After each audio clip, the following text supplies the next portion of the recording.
Vraiment, je vais être très court. Amen. Je vais être très court par la grâce de Dieu.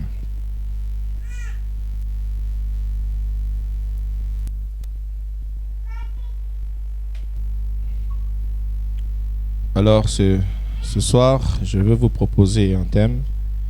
Le thème que le Saint-Esprit et moi-même avons jugé bon de vous donner. Ce thème s'intitule « L'un d'eux me dit, ne pleure point ». Est-ce que tu peux dire cela à ton voisin? L'un d'eux me dit, ne pleure point. Voilà, c'est le thème de ce soir. Et par la grâce de Dieu, nous voulons aborder ce thème avec vous. On va prendre nos Bibles dans le livre de Apocalypse 5, du verset 1 au verset 5. Apocalypse 5, le verset 1 au verset 5. Si un lecteur de la Bible a trouvé cela, il peut rapidement nous faire cette lecture. Quelqu'un a-t-il trouvé? On donne le micro à la personne qui a trouvé. On peut se mettre debout pour honorer la parole. Dans le livre de Apocalypse, chapitre 5, à partir du premier verset. Puis je vis dans la main droite de celui qui était assis sur le trône un livre écrit en dedans et en dehors, scellé des 7 sceaux. Et je vis un ange puissant qui criait d'une voix forte, qui était digne d'ouvrir le livre et d'en rompre les sceaux. Et personne dans le ciel, ni sur la terre, ni sous la terre, ne put ouvrir le livre, ni le regarder. Je pleurais beaucoup de ce que personne ne fut trouvé digne d'ouvrir le livre, ni de le lire, ni de le regarder. Et l'un des vieillards me dit, ne pleure point, voici le lion de la tribu de Juda, le rejeton de David, a vaincu pour ouvrir le livre et les 7 sceaux. Amen. Est-ce que tu peux acclamer le Seigneur? Gloire à Dieu. Nous sommes ici dans le livre de l'Apocalypse et vous pouvez constater comme moi, Apocalypse, ça veut simplement dire révélation. Donc c'est le livre de révélation. Ici, je veux donc poser le contexte. L'apôtre Jean, donc Jean, fils de Zébédée, s'est retrouvé dans cette île qu'on appelle l'île de Patmos à cause de la persécution qu'il y avait à l'époque. Amen. Et les gens étaient souvent très persécutés lorsqu'ils annonçaient l'évangile. Et l'île de Patmos était une île où on envoyait souvent les prisonniers politiques. Amen. Ceux-là qui avaient des problèmes avec l'État. Dans le Yobimi, Penzaboye, on a un problème dans l'État, prison dans l'île de Patmos. Amen. Et l'apôtre Jean, donc, dans ce contexte-là, à cause de l'évangile, s'est retrouvé là-bas parce qu'il parlait de Jésus, parce qu'il disait des bonnes choses à propos de Jésus. Et l'apôtre Jean est aussi le disciple qui mettait souvent sa tête à la poitrine de Jésus. Amen. Et les disciples disaient que c'est le disciple que Jésus aimait beaucoup. Et pendant leur temps de pèlerinage sur la terre avec le Maître, Jésus avait dit de lui qu'il ne mourrait pas jusqu'à ce qu'il verrait son jour, jusqu'à ce qu'il verrait le retour du Seigneur. Et effectivement, il n'est pas mort jusqu'à ce qu'il a vu le retour du Seigneur, donc il a vu l'Apocalypse. Amen. Parce que lorsqu'il a vu l'Apocalypse, il a vu Jésus revenir avant qu'il ne vienne. Amen. Donc c'est dans ce contexte-là que nous nous trouvons ici, où l'apôtre Jean s'est retrouvé dans l'île de Patmos. Et lorsqu'il se retrouve là, dans cette île-là, il reçoit la visitation d'un ange. Amen. Et l'ange vient pour le parler, pour lui montrer des choses qu'il devait connaître et des choses qu'il devait mettre par écrit. Et il a commencé à écrire, parce que l'ange lui avait demandé d'écrire cela. Et il a écrit cela aux 7 églises de l'Apocalypse. Donc ces 7 églises représentent les 7 églises d'Asie. C'est vraiment aussi des églises qui ont existé. Amen. Ce n'est pas seulement de l'histoire, c'est vraiment les églises qui ont existé dans l'Asie mineure. Et c'est parmi les églises qui ont été implantées par les apôtres. Et Dieu était en train de parler à ces 7 églises. Et vous savez comme moi que lorsqu'on parle du chiffre 7 dans la Bible, on fait toujours allusion à la perfection, à ce qui est parfait, à ce qui est bon. Amen. Donc à ce qui est plein, à ce qui est plein, lorsqu'on parle du chiffre 7, on parle de ce qui est plein. Donc ici, les 7 églises étaient Éphèse, Smyrne, Smyrne, Pergame, Thyatire, Sardes, Philadelphie et Laodicée. Les 7 églises ne font pas le sujet d'aujourd'hui. Amen. Je suis en train de vous planter le décor. Donc les 7 églises représentent un modèle pour chaque genre et un message particulier a été adressé.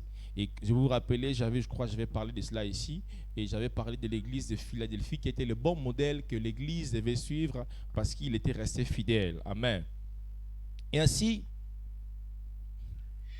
il faut noter que la description de cette église nous permet également d'identifier le bon modèle, comme il est écrit dans 1 Corinthiens 11, chapitre 11, le verset 1, la Bible dit que soyez mes imitateurs comme je le suis de Christ. L'apôtre Paul avait demandé que nous devons être ses imitateurs. Donc le modèle de cette église a été donné afin d'avertir l'église sur ce qu'il faut faire et sur ce qu'il ne faut pas aussi faire.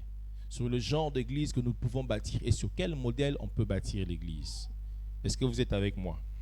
Ici, dans ce livre de l'Apocalypse, la Bible nous parle des gens qu'on appelle les 24 vieillards. Dis avec moi les 24 vieillards.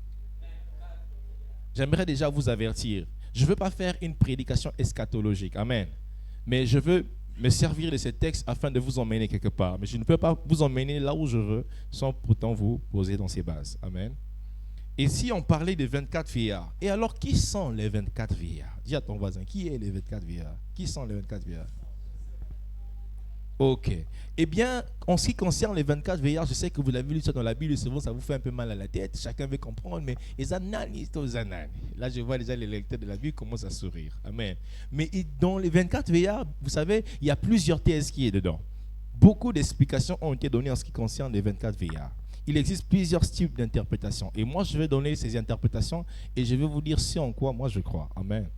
Et ce que moi je juge être bon.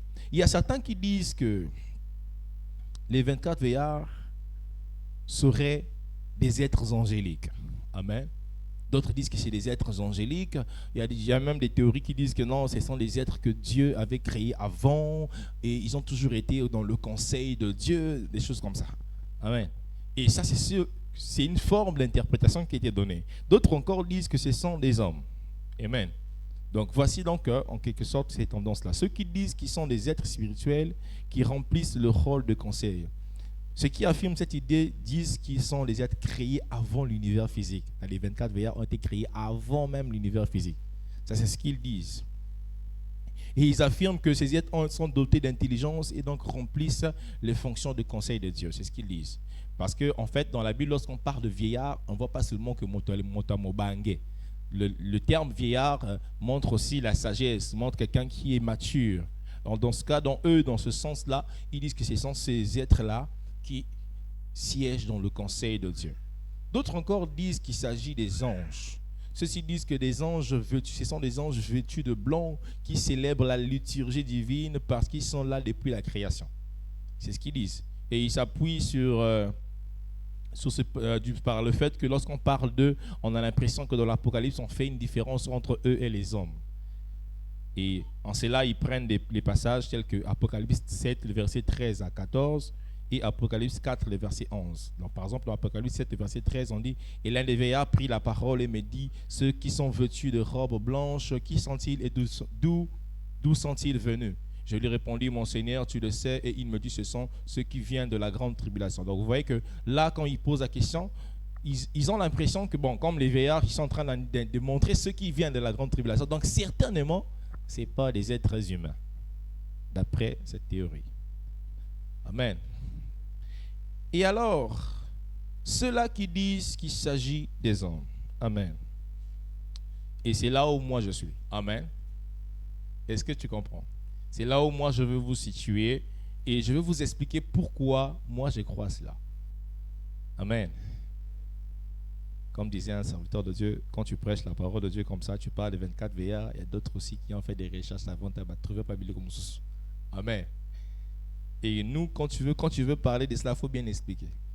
Alors, certains pensent que les 24 vieillards représentent les 12 patriarches. Donc les fondateurs de la tribu d'Israël, et d'un côté les 12 apôtres, et donc la somme fait comment? Combien? 24. Ce qui représente un symbolisme très fort, car Christ est lié à deux choses. Christ est lié à deux choses. Pourquoi j'affirme aussi, moi de mon côté, qu'il s'agit bien des 12 tribus d'Israël, et des 12 apôtres. Parce que toute la Bible est assise sur deux choses. D'un côté, nous avons la loi et de l'autre, nous avons la grâce. Amen. La loi est venue par Moïse et les prophètes et la nation d'Israël est formée par les 12 tribus d'Israël. Et nous, aujourd'hui, nous avons reçu le message de l'évangile au travers de la grâce, donc au travers des 12 apôtres. Amen. J'ai dit que je ne vais pas être lent, je vais être court et je vais revenir dessus. Amen. Et pour moi, les 12 et les 24 donc, représentent la loi et la grâce. Donc Dieu se trouvant donc celui qui est assis sur le trône et devant lui se trouve d'un côté la loi et de l'autre la grâce. Pourquoi je dis cela? Parce que vous savez que dans le monde spirituel, il y a un principe. Ce qui est dans le ciel existe également sur la terre. Avant que ce qui est sur la terre ne vienne, il y a d'abord ce qui est dans le ciel qui est fait. Il y a d'abord une chose qui est créée dans le ciel et après cela vient. Lorsque Dieu a voulu faire les tabernacles, il n'a pas d'abord fait les tabernacles sur la terre. Il avait déjà un modèle qui était dans le ciel et ce même modèle est venu. Quand vous allez lire le livre de Jérémie 1, le verset 4 à 5, écoutez ce que la Bible dit.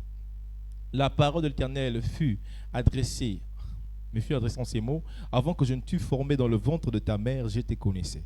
Et avant que tu ne fusses sorti de son sein, je t'avais consacré et je t'avais établi prophète des nations. Donc Jérémie a déjà été établi avant même d'être formé dans le ventre de sa mère. Tout comme toi aujourd'hui, il avait déjà tracé une destinée pour toi. Amen.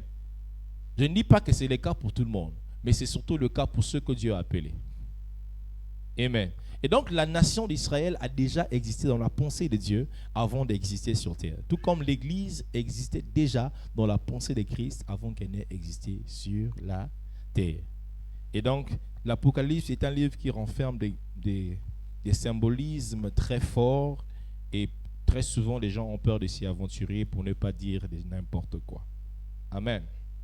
Donc il y a d'abord une existence spirituelle, ce qui commence dans la pensée de l'Éternel, et ensuite une existence naturelle, ce qui devient palpable et visible dans cette dimension.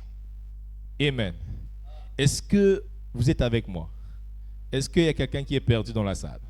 Ok, je vais avancer. Donc, tout comme on a parlé des 12 apôtres et des 12 patriarches, donc c'est de ces deux-là qui forment la loi et la grâce, qui constituent ce qu'on appelle les 24 veillards, donc les 24 veillards qui exercent dans la sagesse de Dieu. Et aujourd'hui, nous avons la Bible, amen. La Bible est faite aussi de 12-12, amen. Je ne parle pas en termes de livres, mais en termes de loi et de grâce. Et ces deux choses forment la sagesse de Dieu que nous avons reçue. Amen. On va lire avec vous Luc 6, les versets 12 à 13. La Bible dit, en ce temps-là, Jésus se rendit sur la montagne pour prier. Il passa toute la nuit à prier Dieu. Quand le jour parut, il appela ses disciples et il en choisit 12, auxquels il donna le nom d'apôtres. Amen. Est-ce que vous remarquez quelque chose? Jésus part à la montagne, il passe un long moment dans la prière que pour choisir 12 personnes. Ça veut dire qu'il devait d'abord commencer à concevoir cela dans l'esprit avant de pouvoir venir sur la terre et dire que bon, les 12 là, ils sont ici. Amen. Il savait, il ne pouvait pas amener à l'existence quelque chose qui n'avait jamais existé avant dans le ciel. Je reviens maintenant sur notre texte. Apocalypse 4, le verset 3 à 4.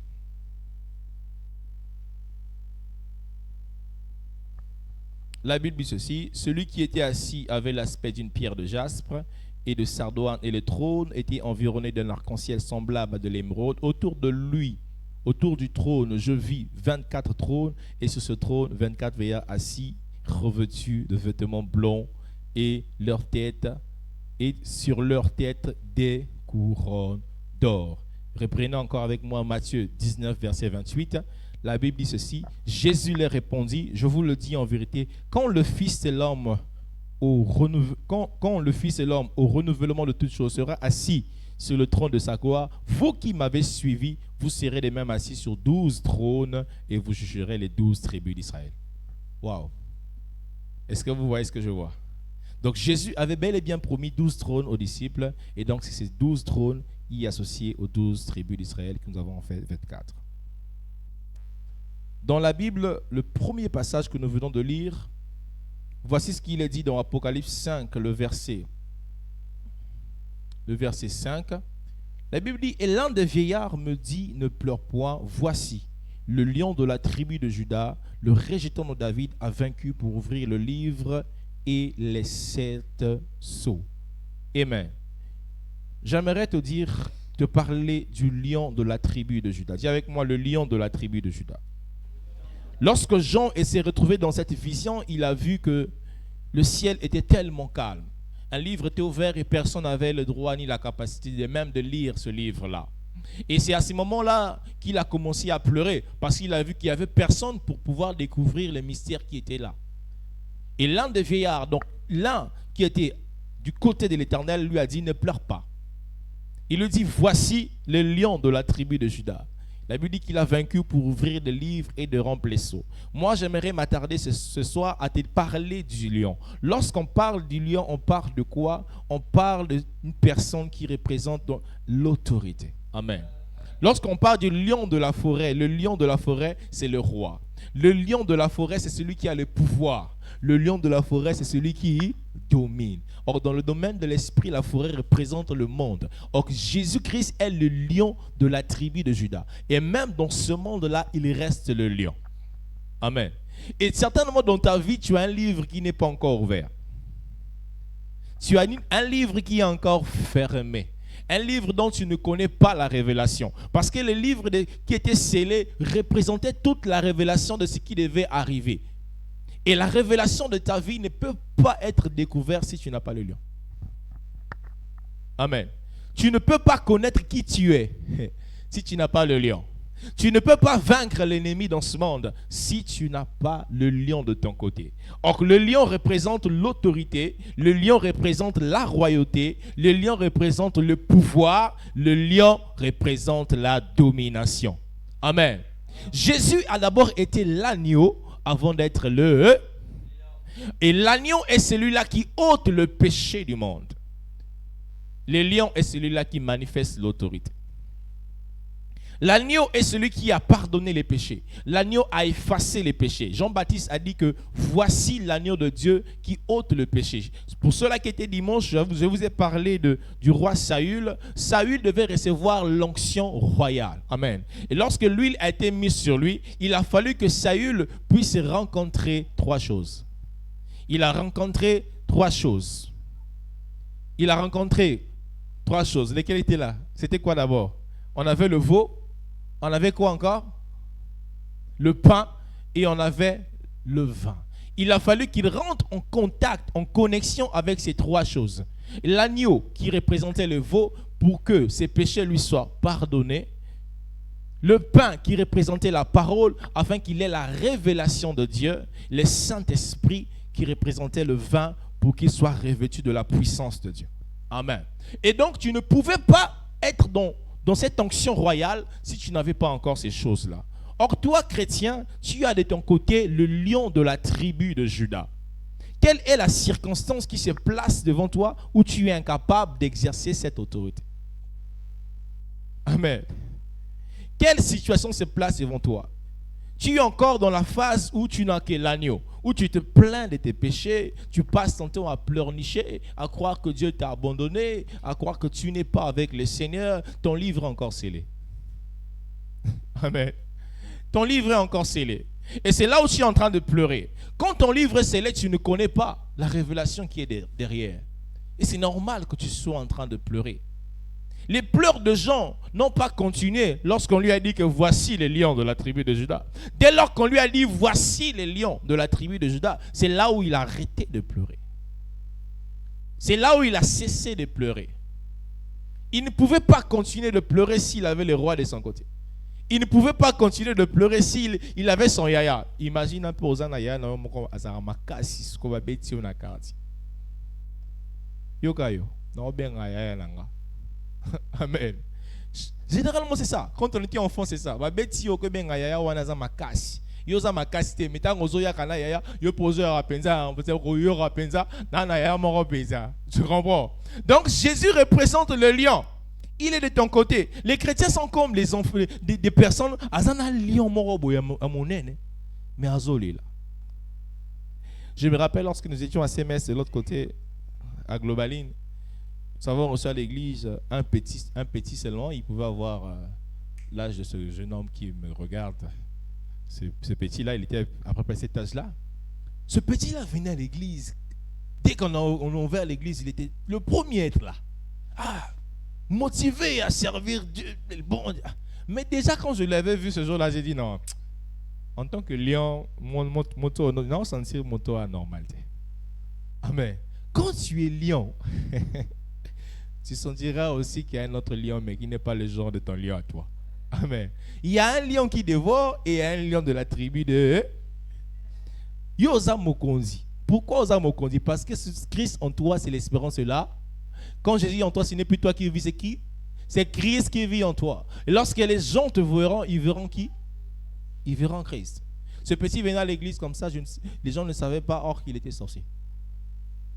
Il était sorcier. Il venait là, le premier jour, le Saint-Esprit lui a laissé tranquille. Il est rentré, il s'est assis et tout. Deuxième jour, il est rentré comme ça. Jusqu'à un jour, bon Dieu me dit, bon, vas-y. Amen. Et j'ai compris que ce petit était sorcier. Et on a commencé à lui dire des choses. Tu dois changer, tu dois te repentir. Et comme il ne voulait pas se repentir, un jour, l'Esprit de Dieu lui a donné un ultimatum. Je lui ai donné jusqu'à ce soir, s'il ne se repentait pas, il devait mourir. Et ce petit est allé chez lui tout tremblant. La nuit, il n'a pas bien dormi parce qu'il a été menacé. Amen. Il est allé voir son chef, un autre chef, qu'il avait initié dans ces choses, qu'il avait initié dans la sorcellerie. Et ce jour-là, il se ramène à l'église avec son chef. Son chef aussi, c'est moi un petit. Bien aimé, bon, ça, l'attention à Balamike. Faites attention aux enfants. C'est pourquoi il faut bien éduquer vos enfants. À quelque chose qui nous quelque part et tu ne sais pas comment c'est arrivé.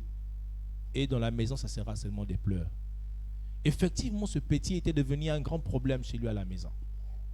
Et les gens dormaient la nuit, ils voyaient un lion sur les toits de leur maison. Il lui dit que c'était un tigre. Et personne ne comprenait d'où venait ce tigre-là. Et ce jour-là, quand ils sont venus avec son chef, ils sont rentrés dans l'église, ils se sont assis d'un même côté, ils ont fait un signe. Ils ont fait un signe, genre, pour influencer le culte. Ils ont fait ça. Faites attention avec les gens qui font ces signes-là. Amen. Et quand ils ont fait comme ça, en fait, ils voulaient se connecter au monde des eaux. Et pendant que j'étais en train de prêcher la parole, l'Esprit de Dieu m'a interpellé. J'ai fait signe aux frères là, j'ai dit, écoute, il faut les séparer, amène-le derrière là-bas. Et dès qu'on avait fait ça, ils étaient dérangés. Tout le culte est resté, ils ont commencé à transpirer. Bassimi était, mais Abando transpirait. Amen. À la fin du culte, ils sont venus tout tremblants. Parce qu'ils arrivaient plus, il fallait qu'ils disent. Ils sont venus, leurs parents ici sont venus. Non, pasteur, on n'arrive plus. Moi, il faut que je te dise la vérité. Et c'est là où il m'explique. Il me dit, ils ont un lion. Ils ont un tigre là qui se balade avec eux. Et il dit qu'il a été initié à la sorcellerie parce qu'on lui avait donné quelque chose à manger. Et qu'il lui avait donné quelque chose à manger, c'est un autre enfant qui le lui avait donné. Et c'est par là qu'il est rentré dans le monde spirituel. Et ils partent la nuit quelque part pour tuer des gens.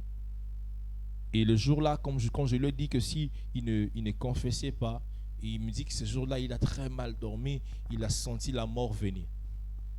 Et il est venu ce jour-là pour confesser. Et devant son chef, il dit non, lui il est en train de refuser que je dise la vérité. Moi je dis, c'est lui qui m'avait initié. Il dit qu'il est un tigre. Et ce jour-là, je me rappelle, je lui ai dit, tu es un tigre, moi j'ai un lion. Amen. Il dit, tu es un tigre, moi j'ai un lion. J'ai dit, ouvre bien les yeux. Tu vois, j'ai le lion avec moi. Et il a commencé à trembler. Bien-aimé, tu as un lion de ton côté. Lorsque le diable vient la nuit pour t'attaquer, il voit les lions. La Bible dit que le diable ne viendra que pour voler. Le voleur ne vient que pour voler, égorger, tuer. Mais Jésus est venu afin que tu aies la vie. C'est pourquoi tu dois arrêter de pleurer. Tu dois arrêter de te plaindre. Tu dois arrêter de croire que Dieu t'a abandonné. Tu dois arrêter de te dire que non, voilà, ma vie est finie. Tant que tu as le lion de ton côté, ton livre ne peut pas rester scellé. Le livre de ta vie ne peut pas rester scellé. Comment yo-moi nanzambe oeba ate makambo comme l'on a vie. Un enfant de Dieu connaît sa destinée. Un enfant de Dieu connaît où il va. Il sait où il doit prier.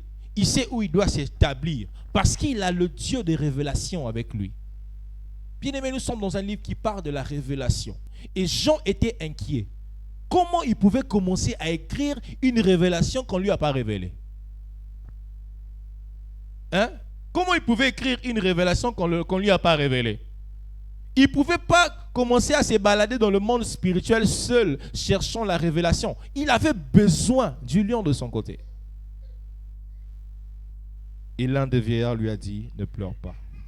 L'obana voisin ne pleure pas. Azoï Kate, l'obana ne pleure pas.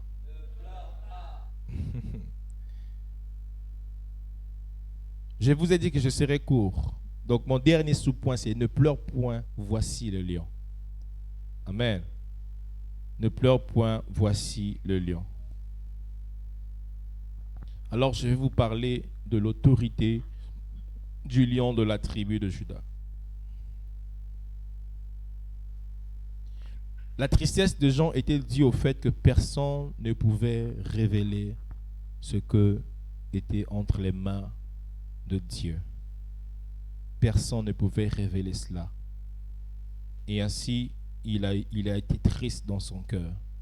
Tout comme toi, aujourd'hui, à un certain moment de ta vie, tu te dis que personne ne peut venir à ton secours. Personne ne peut prendre ta vie et la mener à un certain niveau. Mais aujourd'hui, Dieu te dit, ne pleure pas. Dans Matthieu 28, le verset 18, écoute ce que la Bible dit. Jésus s'approcha et leur dit, tout pouvoir m'a été donné dans le ciel et sur la. Tout pouvoir m'a été donné où ça? Dans le ciel et sur la terre. Sur toutes les choses que tu n'as pas encore reçues, Dieu t'a donné le pouvoir de les appeler.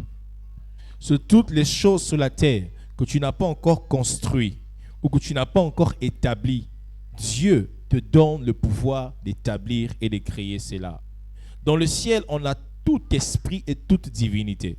Donc, quelle que soit la dimension d'un esprit, quelle que soit sa force, Dieu a autorité sur cet esprit.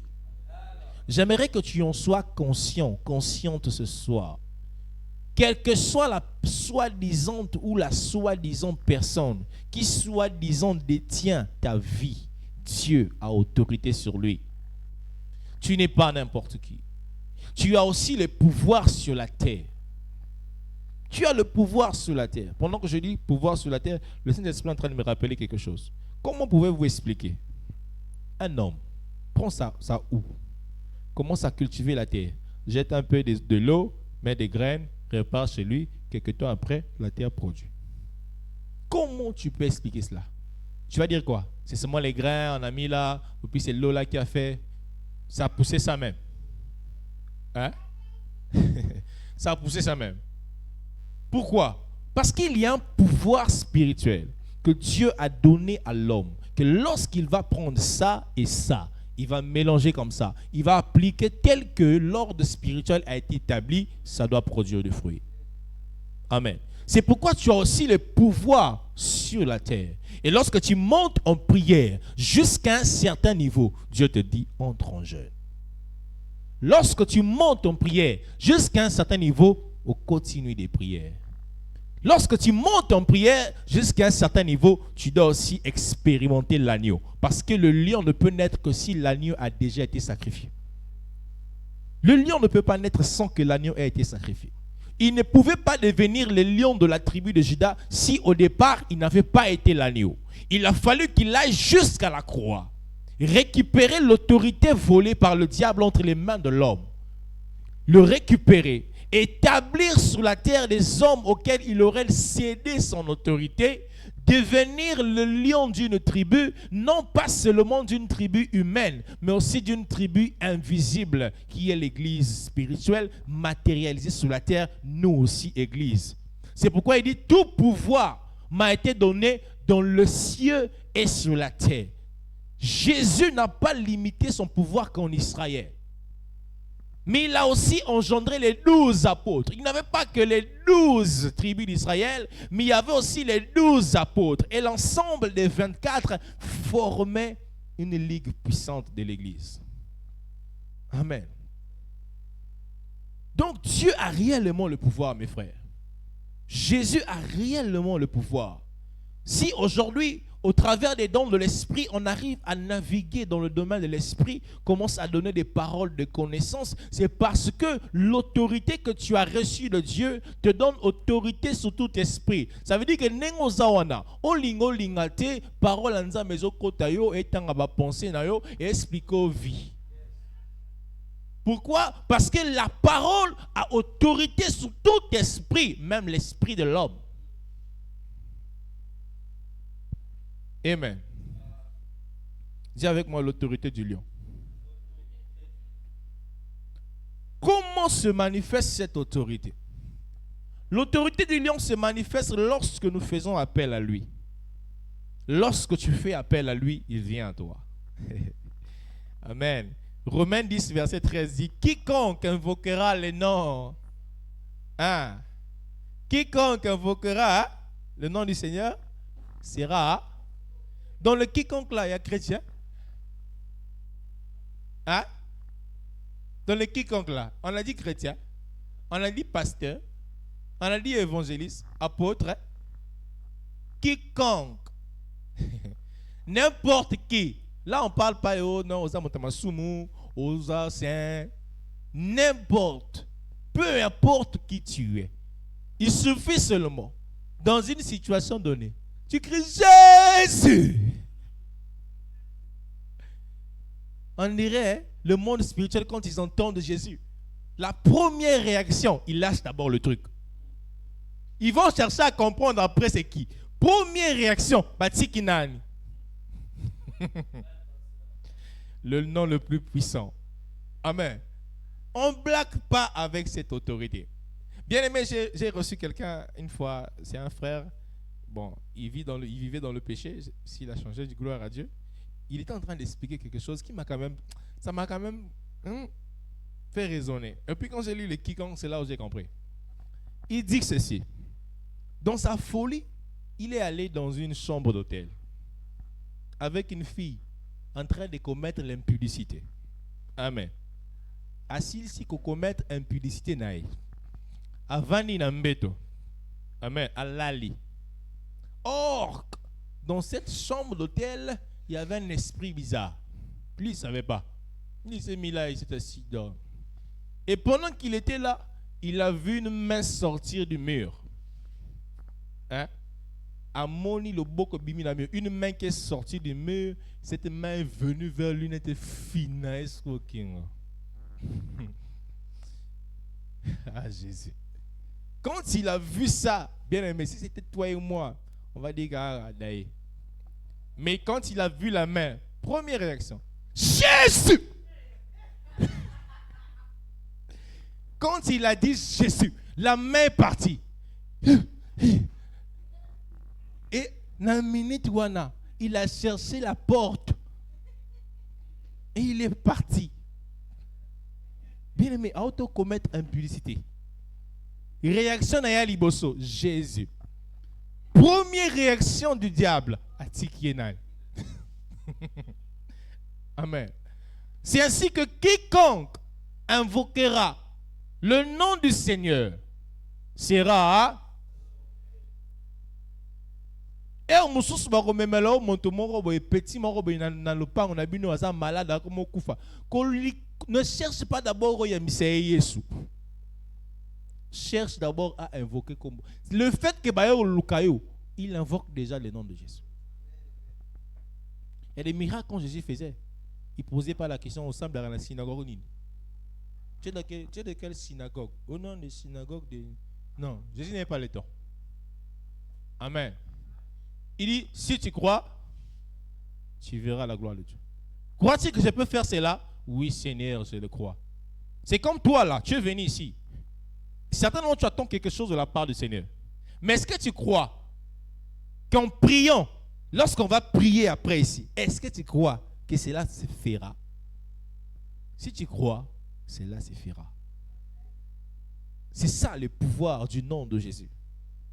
C'est comme cela qu'elle se manifeste d'abord. C'est quand on demande lâcher, après qu'il réfléchit. Chrétien, toi.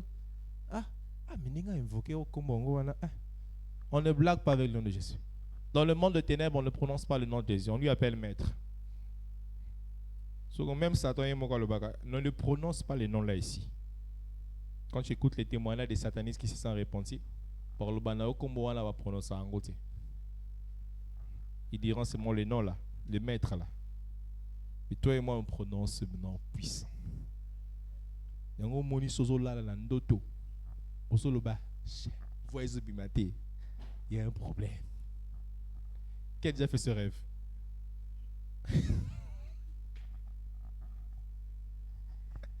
Alléluia. Olali penza boye. Osolo ba.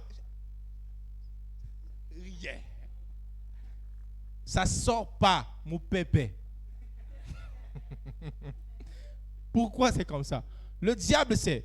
Quand tu vas dire Jésus, Yaya est Sili. Donc qu'est-ce qu'il fait? A fini on a Oloba Jésus t'es. Pour qu'il bien opère, pour opérer bien. Or si tu es un homme spirituel, beaucoup quand on combat Jésus t'es. Beaucoup quand on t'es. Amen. Beaucoup quand on t'es. D'ailleurs, je vous donne même une information. La Bible dit que celui qui s'attache au Seigneur devient avec lui un même esprit. Ça veut dire le nom de Jésus devient attaché à ton nom. Le simple fait que le même combo na yo, il y a le gros balobi comme Jésus. Pour combo na yo comme bololo. Amen. Il y avait un homme comme ça, il s'appelait Saint Patrick. Moi, là-bas, ceux qui combien de mois, je ne sais pas combien d'années, là, le moment est venu, il commençait à pleurer, elle ne faisait que pleurer. Saint Patrick lui pose la question, oh, on y va. Ils arrivent devant le tombeau, il dit, donnez-moi, il a écrit sur la tombe Saint Patrick. Après, il a dit, ouvrez. Ils ont dit, oh, il a écrit son nom à lui, Saint Patrick. Bien aimé, il y a des géants dans la spiritualité. Amen. Il faut maintenant niveau, il faut maintenant dimension, à tel point que combo na yo kara est comme compliqué. Il dit on prend ya combo à Jésus. Quiconque invoquera le nom du Seigneur. L'autorité de Lion nous a été donnée. Il se manifeste comme cela. Il se manifeste lorsque nous sommes revêtus de la puissance du Saint-Esprit. Amen. Luc 4, le verset 16. Jésus, revêtu de la puissance de l'Esprit, retourna en Galilée et sa renommée s'est répandue dans tout le pays d'alentour. Bien-aimé, quand tu es revêtu de l'onction, quand tu es revêtu de l'onction du lion, il y a des moments même où tu n'auras pas besoin de faire l'évangélisation. La renommée va aller chercher des gens. Amen. La renommée. Quand le lion est ici, s'il grogne ici, là, jusqu'à certains kilomètres, vous allez écouter le grognement du lion. Vous saurez qu'il y a un lion qui a grogné. Amen. Vous allez sentir qu'il a vraiment rugi. C'est comme cela aussi se manifeste l'autorité du nom de Jésus. Amen. Il y a des moments où on va prêcher l'évangile dans cette salle. Une personne qui sera à des kilomètres, très loin, écoutera ces messages, il sera impacté. D'autres encore seront dans la ville, il va écouter les messages, il va chercher l'église. Et toi tu es surpris, tu as évangélisé les quartiers, mais ce sont les gens d'Empaka qui viennent ici. Amen. Pourquoi? L'autorité du nom de Jésus. Et lorsque tu es revêtu de la puissance de Dieu, tu es également revêtu des armes de Dieu. Éphésiens 6, le verset 11. Revêtez-vous de toutes les armes de Dieu afin de pouvoir tenir ferme contre les ruses du diable. Tu as besoin de l'autorité de Christ. Lorsque tu es revêtu de cela aussi, tu fais des déclarations sous l'autorité du nom de Jésus. C'est pourquoi, bien aimé, quand tu pries, tu fais des prières d'autorité, il ne faut pas prendre cela à la légère. Tu as le lion en toi, il faut bien rugir. Prie avec autorité. Déclare avec autorité. Déclare avec autorité. Et Dieu te donnera accès au livre de ta destinée. Luc 10, verset 18 à 19, dit ceci. Jésus leur dit, je voyais Satan tomber du ciel comme un éclair. Voici, je vous ai donné le pouvoir de marcher sur les serpents, sur les scorpions et sur toute la puissance de l'ennemi. Et rien ne pourra vous nuire. Est-ce que tu peux acclamer la parole de Dieu?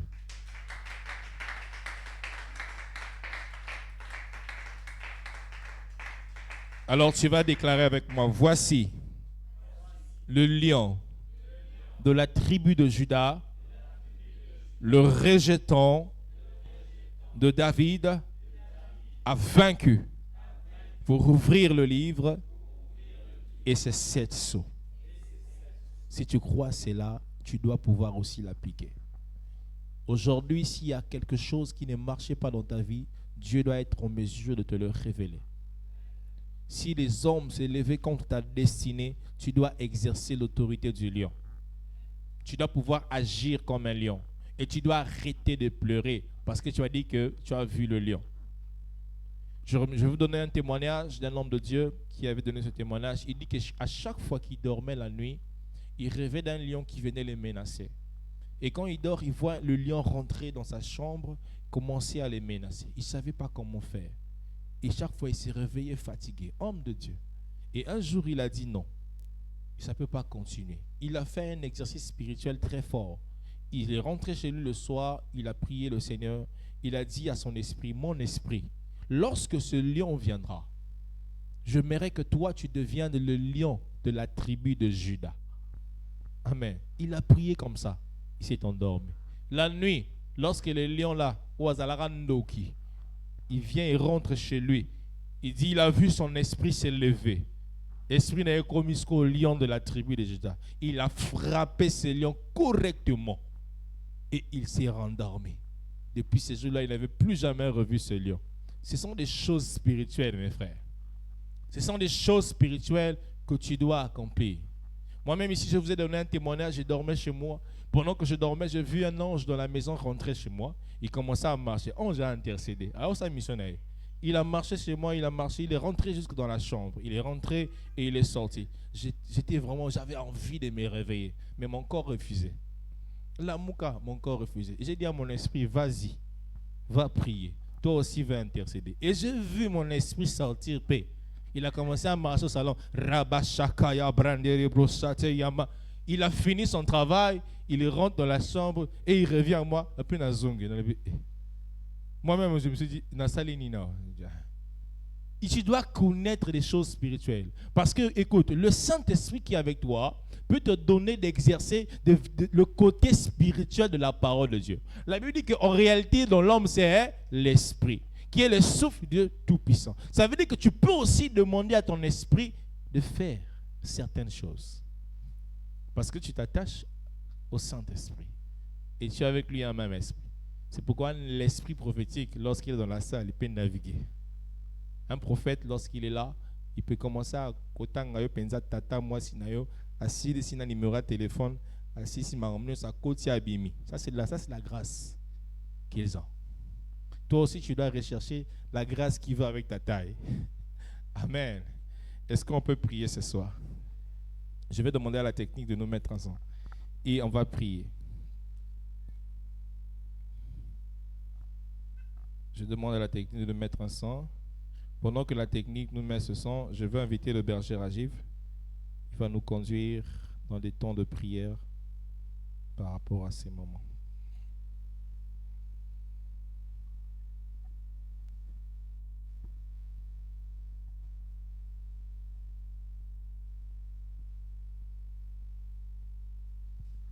Là où tu es, tu vas prendre une position de prière.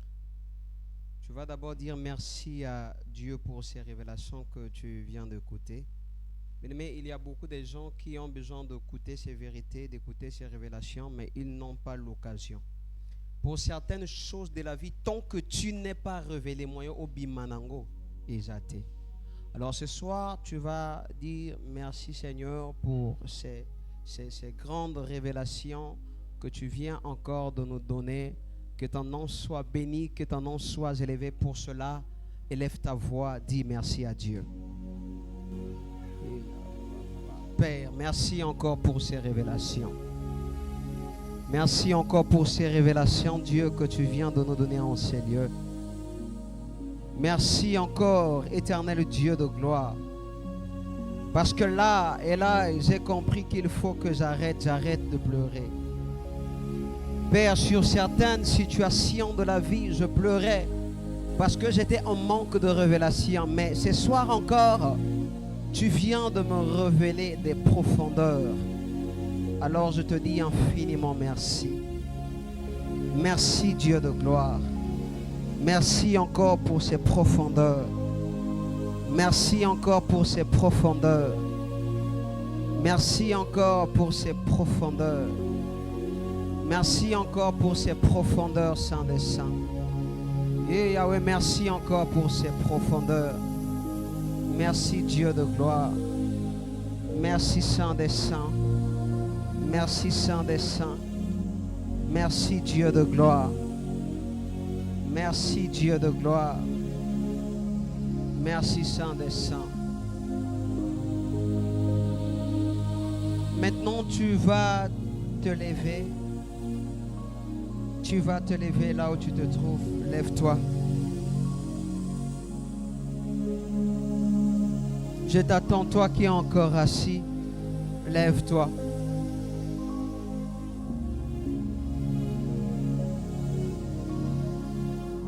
Bien-aimés,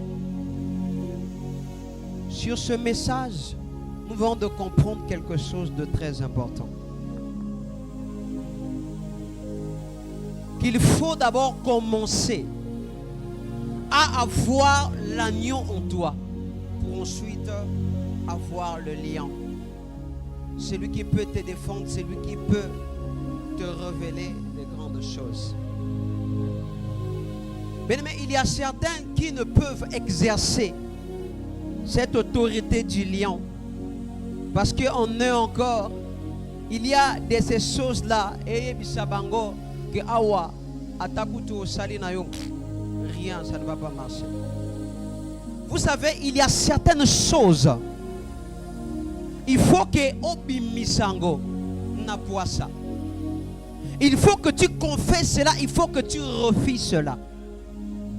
Alors, je ne sais pas jusque-là qu'est-ce qui t'empêche à exercer l'autorité du lion. Yana makamususu, quand ça vient devant toi, malgré chrétien que tu es, mais tu te sens faible face à ces problèmes. Mais qu'est-ce qui te donne cette faiblesse? Qu'est-ce qui te fait dire que tu ne peux pas? Bien-aimé, là où l'homme ne peut pas, il sait pourquoi il ne peut pas. Alors je ne sais pas toi. Bisika wapiango, où tu te sens limité, où tu sens que tu ne peux exercer cette autorité du lion. Voici l'agneau de Dieu. Il est là, il est là, il est là, il est venu pour ôter, pour enlever. Alors je ne sais pas jusque-là, qu'est-ce que tu n'as pas confessé de ta bouche, qui te rend parfois faible. Jésus, il dit, je vais rendre ton point faible là. Je ferai en sorte que ça soit ton point fort. Mais il y a un problème. Le problème, c'est de refuser et de confesser certaines choses. Où est-ce que tu te sens faible? Où est-ce que tu te sens faible? Jésus s'est fait faible afin que toi tu sois fort. Il s'est fait faible afin que toi tu sois fort. Alors je ne sais pas où est-ce que tu te sens faible, mais c'est